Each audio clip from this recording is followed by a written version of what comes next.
सिर साटे रुख रहे तो भी सस्तो जान, बिश्नोई समुदाय का यही ध्येय वाक्य है, जिसे लेकर वो पर्यावरण को तरजीह देते हैं। यानी कि सिर की कुर्बानी देने से भी अगर आप पेड़ को बचा लेते हैं तो इससे बड़ा आपके जीवन में कोई पुण्य नहीं हो सकता। इसलिए आज भी ये जो बातें हैं वो यहाँ पर लिखी गई हैं और ये बताते हैं कि किस तरह से यहाँ पर जो घटना हुई थी उसे किन किन लोगों ने अंजाम दिया था और किस तरह से इस आंदोलन के बाद में चिपको आंदोलन का आगाज हुआ और लोगों ने पर्यावरण को बचाने के लिए बिश्नोई समुदाय से किस तरह की सीख ली और जोधपुर के महाराजा जो हैं उन्हें किस तरह का पश्चाताप हुआ और उन्होंने अपनी रियासत में इस घटना के बाद खेजड़ी के पेड़ को काटने पर एक तरह से पाबंदी ही आयद कर दी थी।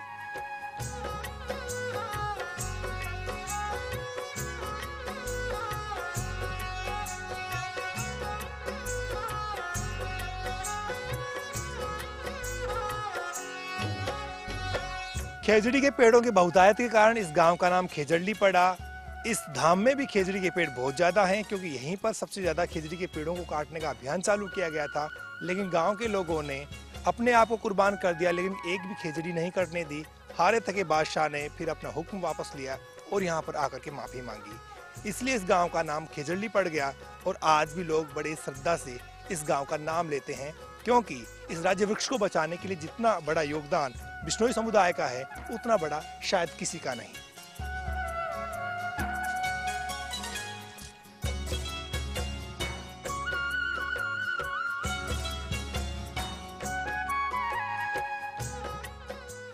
और खेजड़ली में अब हम दर्शन करते हैं भगवान जंबेश्वर के मंदिर का, जिनकी प्रेरणा से ही बिश्नोई समुदाय में एक परंपरा चली कि उन्हें हरे दरख्तों को कभी नहीं काटना चाहिए। 29 जो नियम बनाए गए थे उनमें ये भी एक नियम था कि हरे वृक्षों को बिश्नोई कभी नहीं काटेंगे।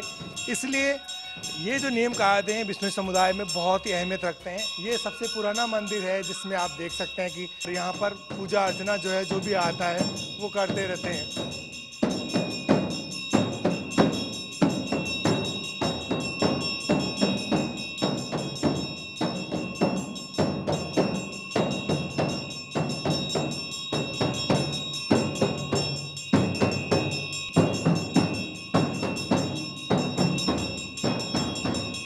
खेजड़ली के जंबेश्वर मंदिर में उन शहादतों की याद में पेंटिंग्स बनाई गई हैं और इसमें बताया गया है कि किस तरह खेजड़ी के पेड़ को बचाने के लिए लोगों ने अपनी कुर्बानियां दी थी। भागीरथ बहादुर हमारे साथ में।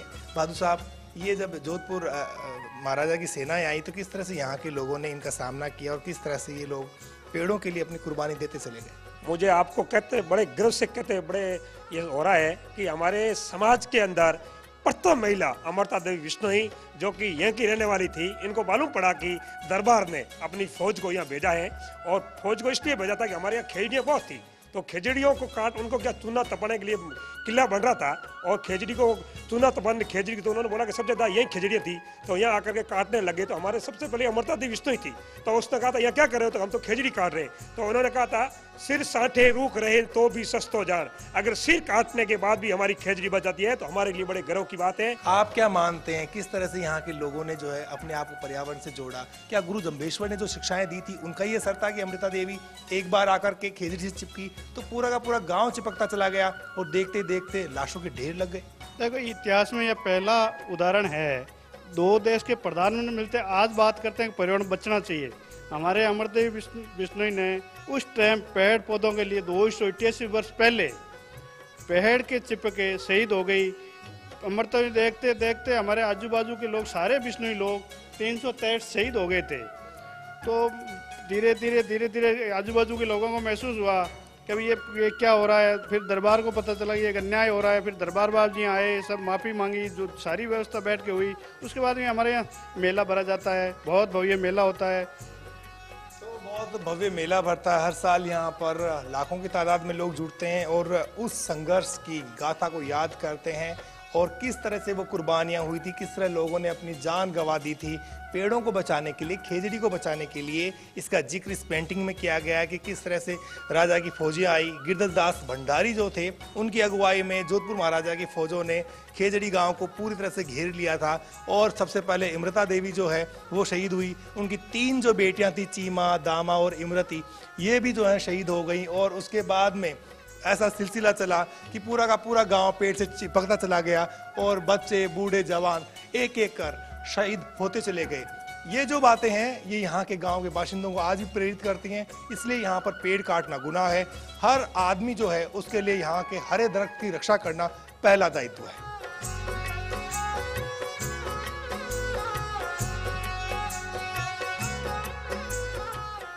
स्कूल कॉलेजों के ड्रेस कोड की तरह खेजड़ली के जंबेश्वर मंदिर में भी ड्रेस कोड लागू है। अगर आप नीले वस्त्रों में हैं तो आप मंदिर के भीतर दाखिल नहीं हो सकते। अगर आप दाखिल भी हो जाते हैं तो आपको चरणामृत नहीं मिलेगा, यानी कि आप प्रसाद के हकदार नहीं हैं। आप लोगों ने इस तरह के नियम क्यों बनाए? क्या आपके गुरु इस तरह बता के गए थे कि नीला जो रंग है वो वर्जित रखा जाए मंदिरों से? ये हमारे 29 नियमों में शामिल है और ये सफ़ेद वस्त्र है, वो एक शांति का प्रतीक है। इसमें शांति भी रहती है, साफ सुथरा भी दिखते हैं, सफ़ेद ही सफ़ेद दिखता है। इसमें एक पहचान बनती है अलग से। कोई सफ़ेद पहना हुआ है, सफ़ेद सापा, सफ़ेद धोती, सफ़ेद कुर्ता, सब सफ़ेद दिखेगा तो अलग से पहचान होगी कि ये बिश्नोई है, इसलिए अलग रखा है। बिश्नोई समुदाय है उसमें सफ़ेद का मतलब पवित्रता का प्रतीक माना जाता है। इसलिए बिश्नोई समुदाय के लोग जहाँ कहीं भी रहते हैं वो सफ़ेद को ही प्राथमिकता देते हैं। दूसरे जो रंग हैं, दूसरे जो रंग के जो कपड़े हैं, उनके लिए इस धर्म में, इस समुदाय में कोई ज़्यादा जगह नहीं है।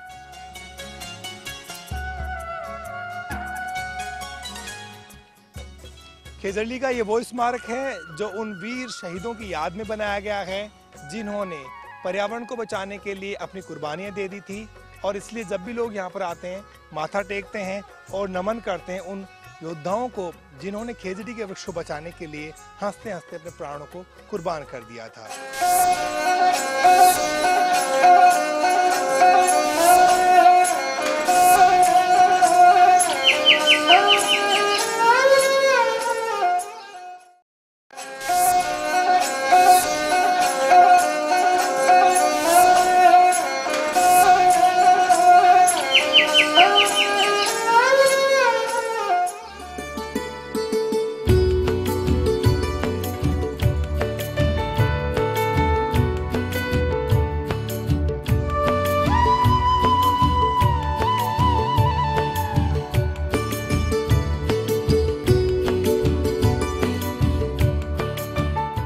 खेजड़ली के शहीद स्थल के बाहर स्कूल चलता है।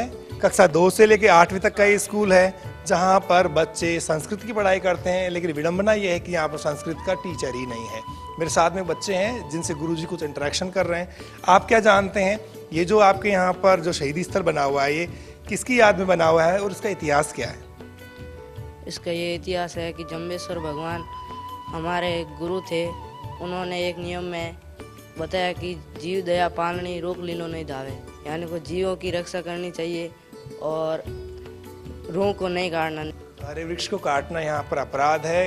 ये बच्चे भी जानते हैं क्योंकि इन्होंने अपने जो बड़े बुजुर्ग हैं उनसे यही सीख लिए कि हरे वृक्ष को नहीं काटना है। कई साल पहले इतने लोग शहीद हो गए थे, तो वो जो बातें हैं वो आज भी यहाँ पर लोगों के बीच में चर्चा का विषय बनती रहती है। इसलिए मासूम से बच्चे भी अगर आप इनसे सवाल करोगे तो जवाब देंगे।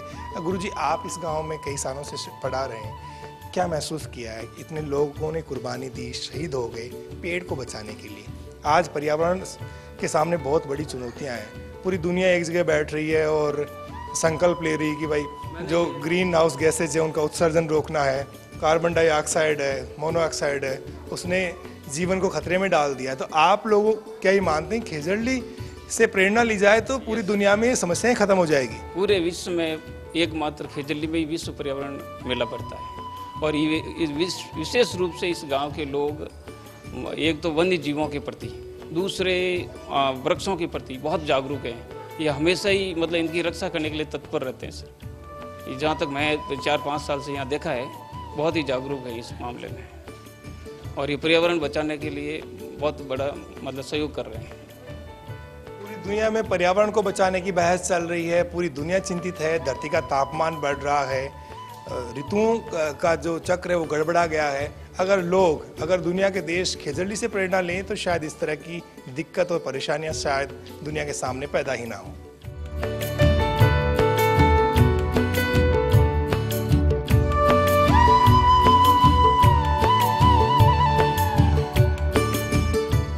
आपके गांव के लोग जो है बाहर जाते हैं सड़कों पर यानी शौचालय के लिए, गांव घर में अभी तक शौचालय नहीं बने आपके गांव में? बनाता ही नहीं है, ये तो गवर्नमेंट का है कानून, पर गवर्नमेंट बनाती नहीं है, इसके लिए जाता है बाहर। और क्या करना, बाहर तो जाना ही पड़ेगा। बाहर क्यों जाना पड़ेगा? कि गांव के लोगों को अच्छा लगता है, गांव की बहन बेटी बाहर जाती है तो इतना अच्छा गाँव है, इतने लोग जो गवर्नमेंट का सूचना निकाल दी 12,000 रुपये में लेटरिन बाथरूम बनाते हैं, ये बनाता नहीं है, ये पैसा उठा के आप खा जाता है इसके लिए।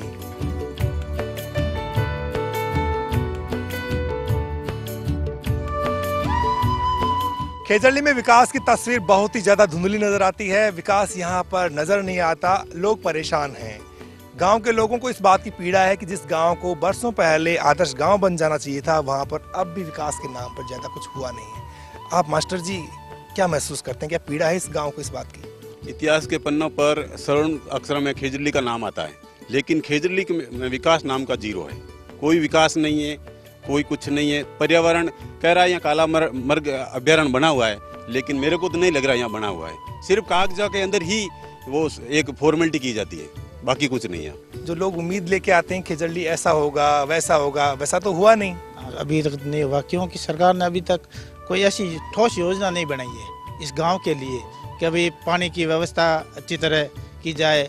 शिक्षा के बारे में स्कूल है बिल्कुल जर्जर अवस्था में। बिश्नोई समुदाय के लोगों के लिए खेजड़ी बहुत ही पवित्र स्थान है। आप लोग क्या मानते हैं? आप लोगों ने बरसों से यहाँ पर नेताओं को देखा है, मेले में बहुत सारे नेता आते हैं, उसके बावजूद गांव में विकास क्यों नहीं हुआ? बोर्ड ले ले नेता बना पर के आओ मीटिंग बनावा, झांसा दे के बोर्ड ले ले, कोई नहीं भाई पता कितना आवे न कोई बात। क्या आपको लगता है कि गांव के लोगों की राय एक नहीं होने की वजह से भी गांव विकास नहीं कर पाया? सही है, आपस में लोग एक दूसरे से काम चाहते नहीं है। खेजड़ी एक ऐसा गांव है जो संसार के में ये इतिहास नहीं मिलता 363 का, और इस बारे में इस वन विभाग के महकमे से और पर्यावरण के महकमे से कोई हमारे फायदा नहीं है। पानी की कोई व्यवस्था नहीं है, वृक्ष सारे सूख रहे हैं और हम तो वृक्ष के लिए मर चुके, आज के दिन मरते आ रहे हैं। कई जगह घटना होती है, आपको मालूम ही है, कई हमारे कर्मचारी मरते हैं तो कई हम ऐसे बिना पैसे सिपाही भी मरते हैं, लेकिन सरकार की इतनी कोई ठोस व्यवस्था नहीं है।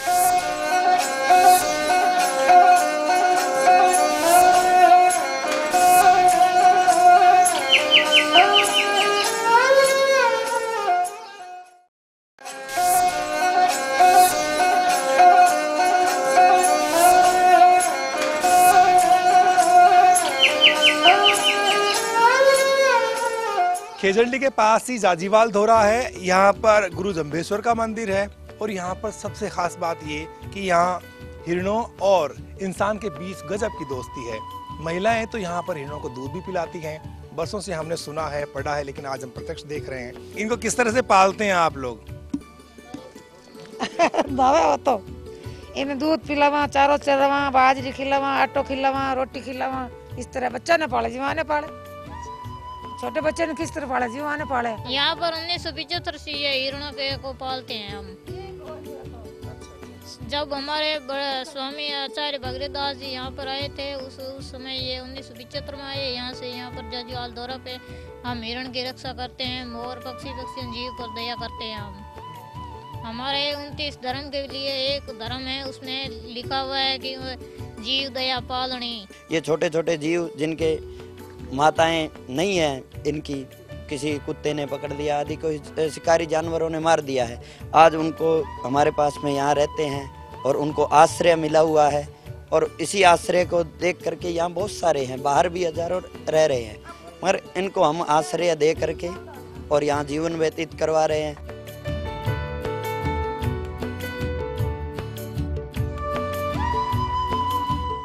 और सभी जीवों को जो भी यहाँ आते हैं उनको यही संदेश देते हैं कि प्रकृति से प्रेम करो। यदि प्रकृति छूट गई तो सब कुछ छूट गया। इन मासूम हिरणों ने अपने माता पिता को भले ही कहीं ना कहीं खो दिया हो, लेकिन यहाँ पर ये जो समुदाय के जो लोग हैं ये अपने बच्चों की तरह इन्हें पालते हैं, ये उनके संरक्षक की तरह इनकी जिम्मेदारी संभालते हैं, तमाम तरह की ज़रूरतें जो है इनकी वो पूरी करते हैं। और ये सिलसिला को 1-2 दिन से नहीं बल्कि सालों से चल रहा है। मैंने मोर की इंसान से इतने करीब से दोस्ती कभी नहीं देखी, लेकिन जाजीवाल धोरे पर आप देख सकते हैं कि जो बिश्नोई बंधु हैं वो इस तरह से मोर को भी खाना खिलाते हैं और उनके साथ में घुले मिले नजर आते हैं। किस तरह घुल मिल जाते हैं? इस मोर का नाम क्या रखा हुआ आप लोगों ने? इसका जानकी दास रखा है जी। ये हमारे बीच में ही रहता है। जब गुरुजी शाम को हवन करते हैं, शाम को आरती करते हैं, तो उस टाइम पास में बैठता है, ये वहाँ पे रहता है सुबह शाम। और हमारे यहाँ सत्संग होती है तो ये मोर उसी में रहता है जी। तो जानकी दास नाम के इस मोर को मैं भी कुछ खिलाने की कोशिश कर रहा हूँ। देखिए बहुत ही प्यार से पालक खा रहे हैं जानकी दास जी। तो जानकी दास ये तो बताओ, क्या आवाज सुना पाओगे हमें कुछ?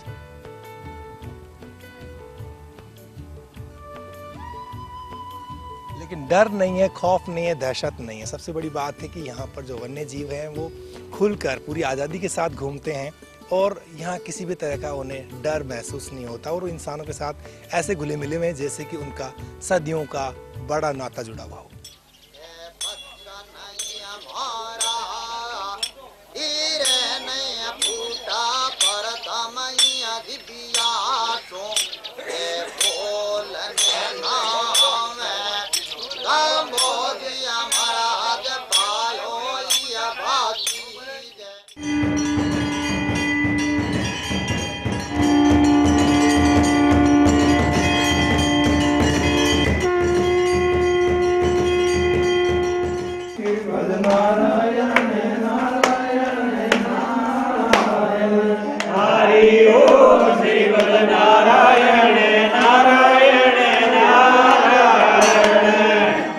सनातन धर्म कहता है कि वासुदेव कुटुंबकम, सब एक परमात्मा का ही परिवार है।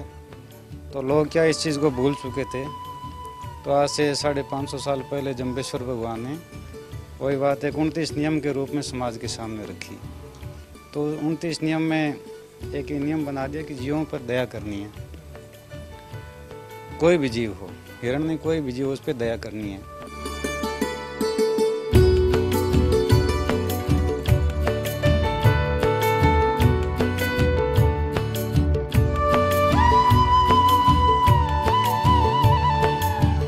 जाजीवाल धोरे पर इंसान और वन्य जीवों के बीच मोहब्बत का रिश्ता दिखता है। यहाँ दोनों साथ साथ रहते हैं। वन्य जीवों में इंसानी दखल का यहाँ कोई खौफ नजर नहीं आता और उन्हें एक दूसरे से जुदा करना मुश्किल ही नहीं, नामुमकिन सा लगता है। इसलिए जाम्बोजी के भक्तों के साथ मंदिर में हिरणों को परिक्रमा करते देख लोग चौंक जाते हैं। जाजीवाल धोरा वन्य जीवों का महफूज ठिकाना माना जाता है। शिकारियों पर एक तरह से आप लोगों की जागरूकता की वजह से बहुत लगाम लगी है। अब शिकार कम हुआ है, फिर भी कई लोग चोरी छिपे जो है इस तरह की कोशिशें करते हैं, हरकतें करते हैं। तो उनके लिए आपका पैगाम क्या है? उनके लिए तो ये है कि जीवों पे दया करो। जैसे अपने शरीर में कांटा लगता है, कितनी वेदना होती है, तो उनको मारते हो, गला काटते हो तो कितनी वेदना होती होगी। भगवान ने अपने को खाने पीने के लिए दे रखा, तो क्यों मारो उनको? सबको जीने का अधिकार है, उनको मारो मत। जब जब भी वन्य जीवों के कुलाचों पर जिस किसी ने भी गिद्ध दृष्टि डालने की कोशिश की, बिश्नोई समुदाय ने उसे कभी नहीं बख्शा। फिल्म अभिनेता सलमान खान भी उनमें से एक है, जिन पर चिनकारा शिकार प्रकरण के लगे आरोप अब तक भी पीछा छोड़ने का नाम नहीं ले रहे हैं।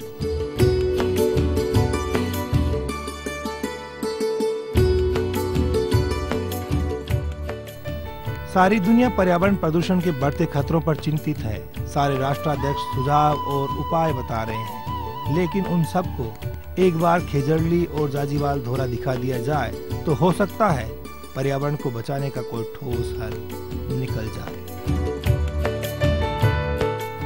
आओ गांव चले में आज इतना ही। अगले रविवार फिर होगी आपसे मुलाकात। तब तक के लिए बाबूलाल धायल को दीजिए अनुमति। नमस्कार।